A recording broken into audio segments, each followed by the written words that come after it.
starting in the middle on page 60 at the top. You can't get gold in a day. We'll need to plow and plant and live here a while. You won't catch me walking behind a plow.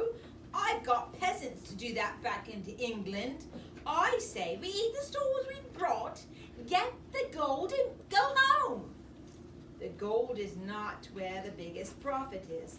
I want to explore, find the new passage of the Orient to Virginia Company wants. Now that's how to strike it rich. And we can get goods, silk and spices and jewels. What L is that? Silk, spices, and jewels. Loot, good. From India and China back to England without having to deal with the Ottoman Turks and their mocked up prices. Just think of the profits we'll make. And there is one lone voice, Reverend Hunt, who says he has not come to find gold or a new passage to the Orient. He says we have been sent by for more noble purposes, to bring the good news of Christ to the Virginia natives and to look for survivors from the Roanoke colony. Of course, as soon as he says that, all the other men agree, and that's some of why they have come as well. But I know their hearts are set more on the gold and the profits, the L's, boys and girls, than on finding lost colonists or saving souls. James and Richard have gotten hold of the deck of cards and are playing and laughing. I'm determined to stay out of trouble, so I don't say one mean thing to them all day.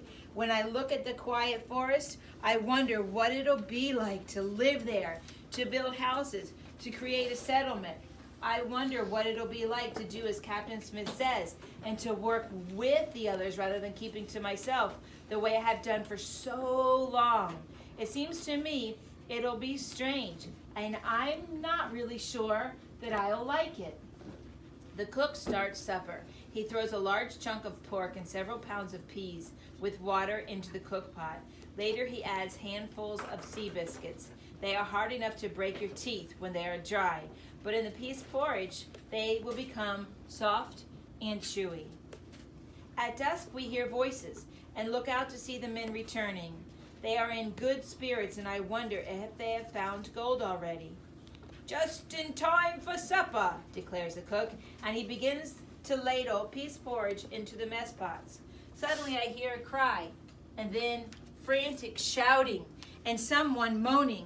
I run to the railing. In half-light dusk, I see them, 5 of them, crouched on a hill, their naked bodies painted, arrows flying from their longbows. Already one of the sailors has fallen. No! I shout as if my voice, my objection, can change anything. Use your muskets! Shoot them! I hear the command. Make ready your piece! Our men load their muskets. Now when they say peace, do they mean peace like calm and quiet peace? No.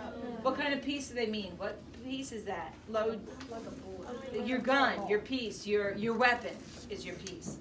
Our men load their muskets, prime the pan, charge the piece with powder, put in the musket ball, ram down the charge, cock the match. But by the time that first musket shot rings out, the Indians are already leaving, creeping away silently on hands and feet like bears. The musket balls don't even come close to them. The injured men are brought to Dr. Thomas Wotton aboard the Godspeed. A gentleman, Gabriel Archer, has been shot through both hands, and a sailor has been shot twice in the torso. Point to your torso, boys and girls. Yeah, your body, the main part of your body, shot in the torso twice. I see now that this land is not so free and open. This is Indian land, and they do not want us here. And what is worse, it seems to me that their bows and arrows are quicker, more accurate, and can shoot further than our muskets.